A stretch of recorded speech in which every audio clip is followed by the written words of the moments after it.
अगर आप लोगों के एलोवेरा प्लांट की ग्रोथ बहुत स्लो है या आपके प्लांट के पत्तों का साइज बहुत कम है, इनके अंदर जेल की बहुत कमी है, बाज़ औक़ात देखते हो कि आपका प्लांट मैच्योर हो जाता है लेकिन वो पफ्स नहीं बनाता। तो आज की वीडियो बहुत स्पेशल है। मैं आपको कुछ टिप्स और ट्रिक्स बताऊंगी और इनको करने के बाद 2 महीनों के बाद ही आपका प्लांट जो है वो पफ्स भी बनाएगा, उसकी जेल भी बढ़ेगी और उसकी ग्रोथ भी अच्छी होगी। अस्सलाम वालेकुम and welcome to another video. I hope कि आप सब ठीक ठाक होंगे। अल्हम्दुलिल्लाह मैं भी ठीक हूँ। ये जो प्लांट आप लोग अपने सामने देख रहे हो, ये तकरीबन 1 साल पुराना प्लांट है। मैंने 2 प्लांट्स लगाए थे और एग्जैक्ट पूरे 1 साल बाद ये वैसे के वैसे ही हैं। ना इनकी ग्रोथ बढ़ी है, ना इनके पत्तों का साइज बढ़ा है और ना ही इनके साथ पफ्स बने हैं। तो 1 साल के बाद भी अगर आपके प्लांट की ग्रोथ नहीं बढ़ती तो इसका मतलब है कि आप अपने पौधे को रीपोर्ट करें। अब रीपोर्ट कैसे करना है, किस महीने में करना है, ये भी बड़ा इम्पोर्टेंट है। अब चूंकि आगे दिसंबर आने वाला है, ये इस प्लांट का डोरमेंसी पीरियड है और अगर हम किसी भी प्लांट को डोरमेंसी पीरियड के अंदर जो है वो रीपोर्ट करते हैं तो अगले कुछ महीनों में ये ग्रोथ जो है ये बहुत अच्छी करता है, क्योंकि इसी पीरियड के दौरान जो है ये मिट्टी के अंदर स्टेबल हो जाता है। तो सबसे पहले हम इसको रीपोर्ट करेंगे। एलोवेरा एक ऐसा प्लांट भी है जिसको इतनी गहराई की ज़रूरत नहीं होती, इसकी जो रूट्स होती हैं वो इतना ज़्यादा नहीं फैलती। अब ये जो प्लांट आप लोग देख रहे हो, 1 साल के बाद भी इसका जो रूट सिस्टम है वो इतना खास डेवलप नहीं हुआ। तो सबसे पहले हम इसको क्लीन करेंगे। क्लीन करने का सिर्फ एक तरीका है और वो ये है कि आप इसके जो नीचे वाले लीव्स हैं, जो पुराने लीव्स हैं, आप उनको हटाएं। बाज़ औक़ात क्या होता है कि हम लोग इसी डर से अपने प्लांट के ओल्ड लीव जो है वो नहीं हटाते कि हमारा प्लांट आगे ग्रो नहीं करेगा। और इसी तरह जब हम अपने प्लांट को क्लीन नहीं करते, इसके ओल्ड लीव्स को नहीं हटाते, तो हमारा प्लांट जो है वो अपनी ग्रोथ को नहीं बढ़ाता। तो पहला काम आपने क्या करना है, आपने रीपोर्ट करना है। सेकंड काम, इसके जो पुराने पत्ते हैं उनको हटाते जाए। अब जो मिट्टी आप लोगों ने लेनी है ये बहुत इंपॉर्टेंट है। हम अक्सर औकात ये समझते हैं कि ये प्लांट जो है ये किसी भी मिट्टी में चल जाएगा। देखिए, ये प्लांट जो कि रेगिस्तान का प्लांट है, आप सब लोग जानते हैं ये कम पानी में ग्रो करता है। और अगर आप रेगिस्तान की मिट्टी चेक करो तो वो बड़ी बुरबरी, बड़ी नरम सी होती है। उसके अंदर रेत की क्वांटिटी अच्छी होती है। तो कोशिश करें इसको ऐसी मिट्टी के अंदर लगाएं जिसके अंदर रेत हो, जो मिट्टी नरम हो, क्योंकि ये नरम मिट्टी के अंदर ही ग्रो करता है। इसकी जो मिट्टी है उसके अंदर नमी ज़रूर होनी चाहिए, वो बिल्कुल हार्ड नहीं होनी चाहिए।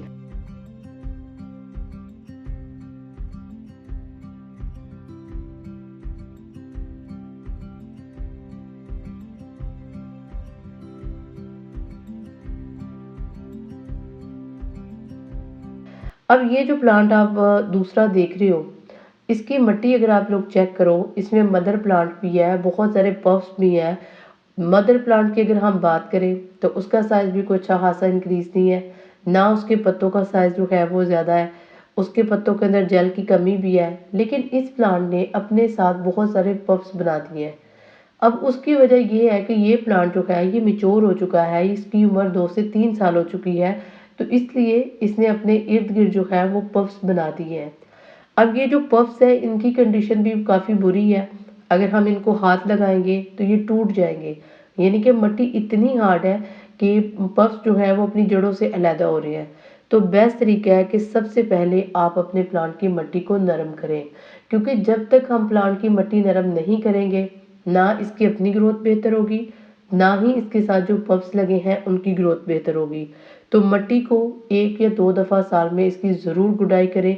बल्कि अगर आपकी मिट्टी जो है वो जल्दी खुश्क हो जाती है, हार्ड हो जाती है, तो फिर आप 1 महीने बाद भी इसको कर सकते हैं। क्योंकि अगर आप चाहते हैं कि अपने प्लांट की ग्रोथ को बेहतर करें तो इसलिए आपको 1 दफ़ा ज़रूर इसकी गुडाई करनी पड़ेगी। बाकी आप इसको कोई फर्टिलाइज़र दें या ना दें वो मैटर नहीं करता, लेकिन मिट्टी इसकी भी नरम होनी चाहिए। अब हम लोगों ने क्या किया, इसी दौरान एक आध पफ्स भी मैंने आपको दिखाया कि उसकी कंडीशन इतनी बुरी हो चुकी थी कि वो हाथ लगाने पे टूट रहा था। तो प्लांट तो पफ्स देता रहेगा लेकिन वो ग्रो नहीं करेंगे। तो यहाँ से हमने बहुत सारे पफ्स जो थे वो हटाए थे और इनको हम कहीं किसी नई जगह पे लगाएंगे। क्योंकि आप सबको पता है कि इस तरह एलोवेरा की ग्रोथ बढ़ती जाती है। जब हम मदर प्लांट से पफ्स को हटाते हैं तो मदर का फोकस बच्चों से हटता है और वो अपने ऊपर फोकस करती है। अब मिट्टी की गुड़ाई करने के बाद जैसे कि अब सर्दी का मौसम आने वाला है तो बेस्ट है कि आप इसके अंदर न्यू मिट्टी ऐड करें।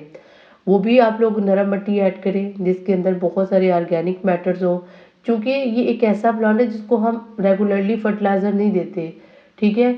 इसको नाइट्रोजन जो है वो इन्वायरमेंट से मिल जाती है और थोड़ी बहुत कैल्शियम पोटाशियम फास्फोरस जो है वो मिट्टी के अंदर से मिल जाता है। तो इसलिए हम लोगों ने इसकी मिट्टी अच्छी प्रिपेयर करनी है। बाज़ औक़ात ऐसा होता है कि पफ्स ऐसी जगह पे भी लग जाते हैं जैसे वो मेजर एलोवेरा की पत्तियों के नीचे उग जाते हैं, तो क्या होता है कि ये ग्रो नहीं करते, इनका जो स्ट्रक्चर है वो भी टेढ़ा हो जाता है, तो इस तरह इनकी ग्रोथ भी नहीं बढ़ती। तो इसलिए भी इनको हटाना जो है वो बहुत ज़रूरी होता है।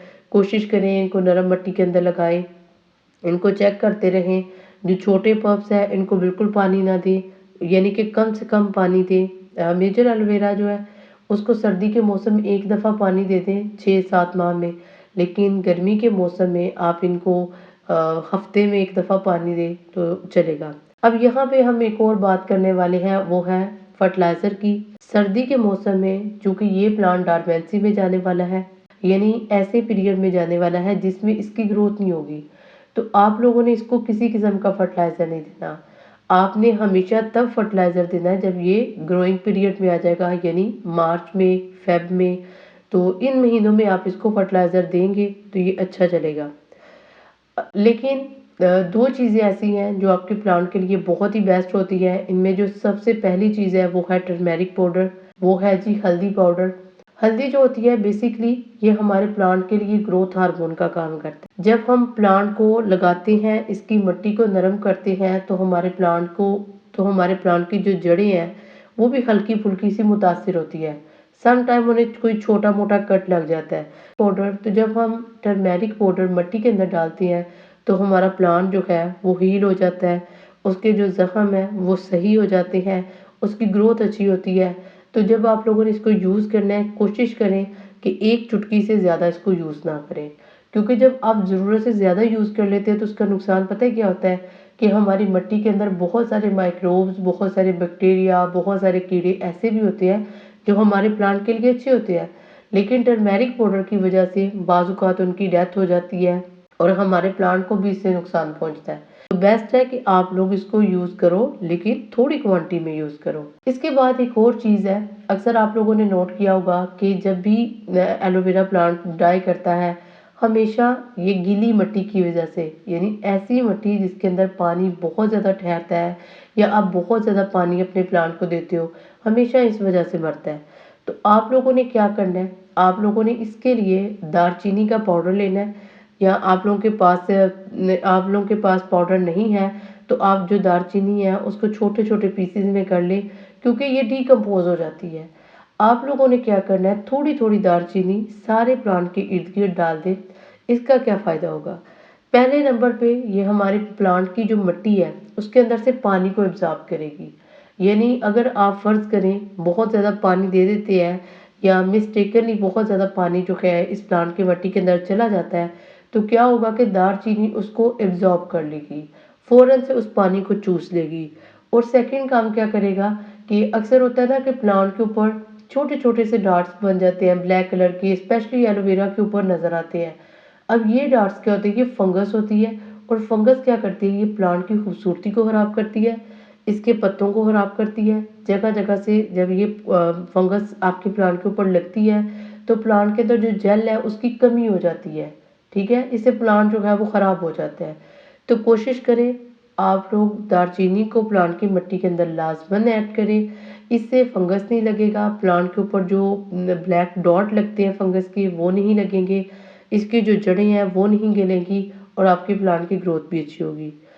लास्ट एंड इम्पोर्टेंट चीज़, अगर आप लोग चाहते हैं कि आपके प्लांट की जो पत्तियां हैं उनका साइज़ अच्छा हो, उसके अंदर जेल की अच्छी खासी क्वांटिटी हो, तो कोशिश करें आप अपने प्लांट को धूप के अंदर रखें। ऐसी जगह पे रखें जहाँ 4 से 5 घंटे जो है वो इसके ऊपर धूप आती हो। आप अपने प्लांट को हवा के अंदर रखें।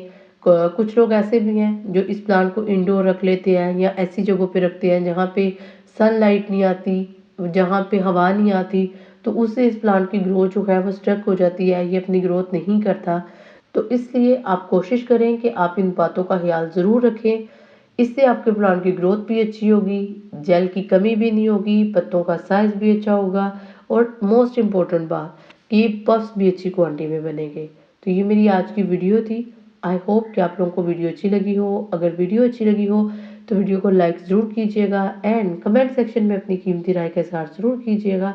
मिलते हैं किसी नेक्स्ट वीडियो में, तब तक अल्लाह हाफिज़।